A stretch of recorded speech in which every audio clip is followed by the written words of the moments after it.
What's going on, everybody? Welcome to another beautiful day in Florida. These past couple of days it's been cool, then it warms down, then it rains, then it's cold again. Anyway, I can't complain because I have to deal with snow. But anyhow, let's talk about the important stuff. If you guys haven't seen, if you're not part of all the Ecoboost Facebook groups, the Mustang went back on the dyno after the CPE stuff has been attached. So what I want to talk about in this video is the quality of the CPE charge pipes and the CPE intercooler. Now, let me go ahead and open the hood.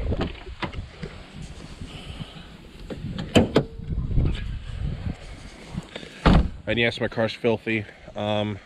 This is actually clean.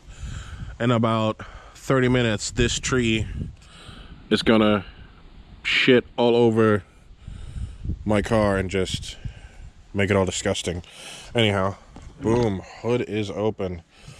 So we have now, again, thanks to, of course, Parker Performance, Custom Performance Engineering, or CPE for short, and Steve at CPE and Long Tube Headers. They were kind enough to supply me with a hard pipe for the hot side, the cold side.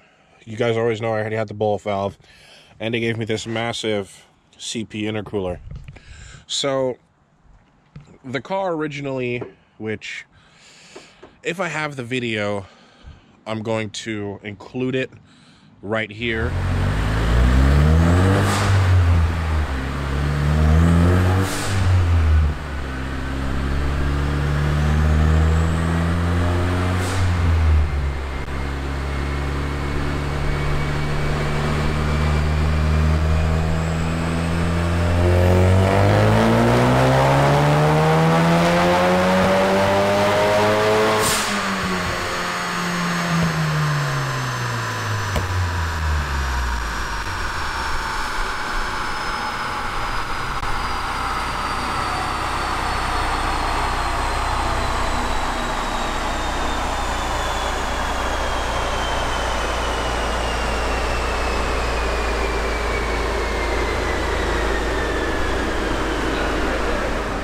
The car originally made 402 horsepower and like 507 or 8 foot-pounds of torque.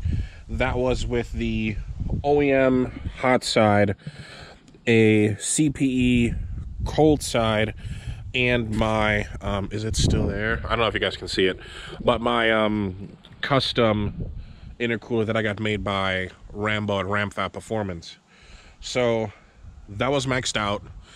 After that following, we went ahead and got the official sponsorship with CPE.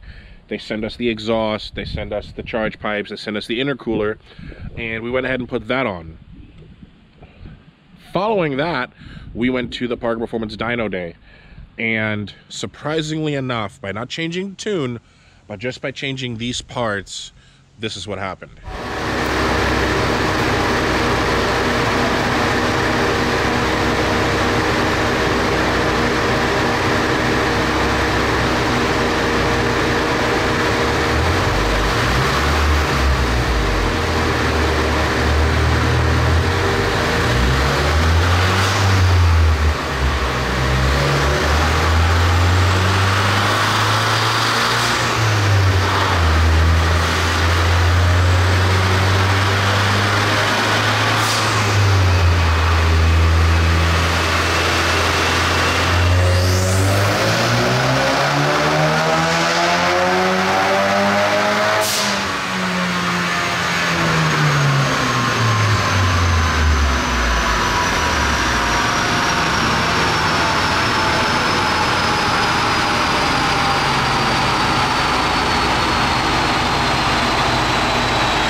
Horsepower.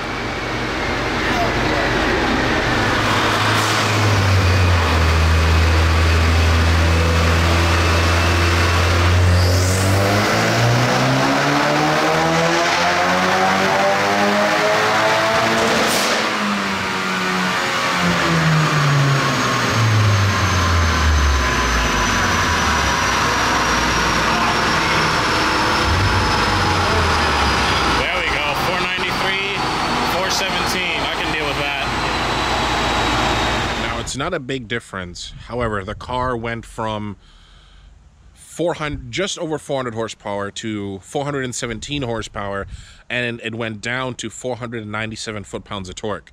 So for 5 to 10 horsepower loss, torque loss, sorry, foot-pound, whatever, we gained almost 15, let's call it almost 20, because it really depends, because it's 402, 403, we went to 417, so it's called a good 10 horsepower peak.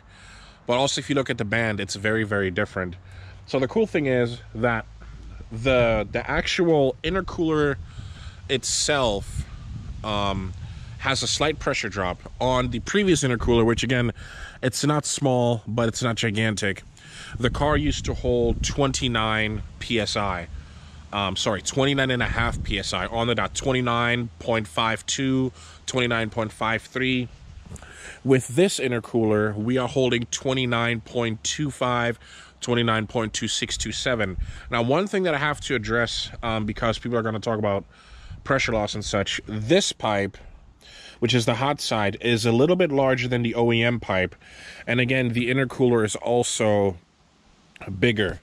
So what a lot of people are talking about, I spoke with Watch My Eco about this, that when you're drag racing, it's really about the cooling efficiency to be at maximum level without having any pressure drop possible, which is why he's thinking about going to meth.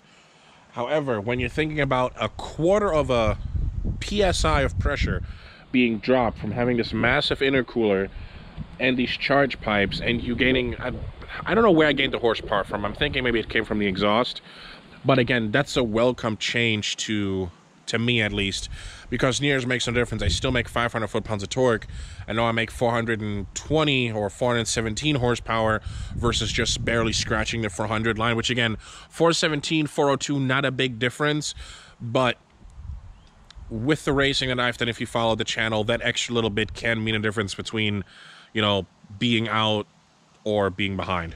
Anyhow, car's been together, car's been doing awesome.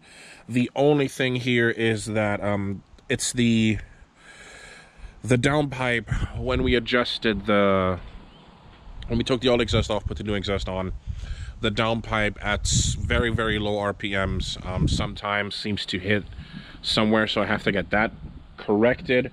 But outside of that, I'm super, super satisfied. We are now in the territory where, and people say, you know, I just need to go ahead and send it. But, yeah, other stuff's going to break now. So axles are going to break.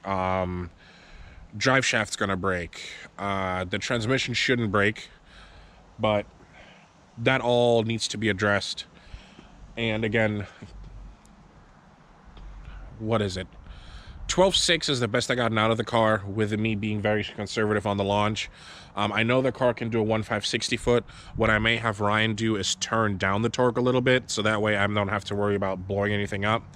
Or maybe we'll just go out on a Hail Mary pass and see what she does. If she breaks, she breaks. If she don't, she don't. Let's do that. If I can get 100 thumbs up. It's not a lot if there's 3,000 of you. Just give me 100. We'll go to the track and we'll just send it. Just full tilt. I'm talking two-step, 5,500 RPM. Wop, up, up, up, up, up, up. Let her fucking eat. See what she does. Maybe that's the encouragement I need to actually send it and beat Alport's time of 11.6, which I know he's not going to want me to show this, but I will anyway. This is his dyno run. There were like 280s on at the first pull. Oh, it's full. No, it's still hurt.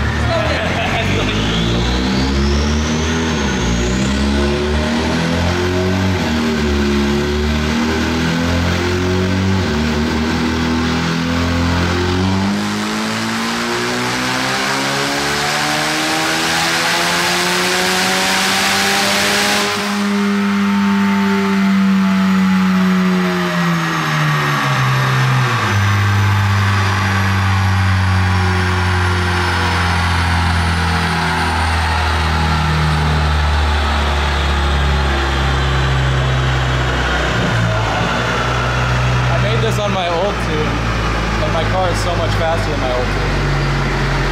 Fuck it, I'll take it, man. 402. Well, it's amazing that this car runs that number with, you know, making that power. But again, it's an automatic. He's a good driver, but this is, I don't even know what to say. It's fun. And like I said, ladies and gentlemen, give me 100 likes and I will send this. If anybody, I know Zach will, because he's just arrived. So we shall see how that goes. But I'm really, really excited to keep on working on the car. There are a lot of things changing with Parker Performance as well, which you will see in the Parker Performance channel. So do me a favor, if you're not subscribed to them, go ahead and subscribe to them. Remember, 100 likes or thumbs up, whatever it's called now, and we will see you next time. Remember, guys, it's not over until you win. Bye.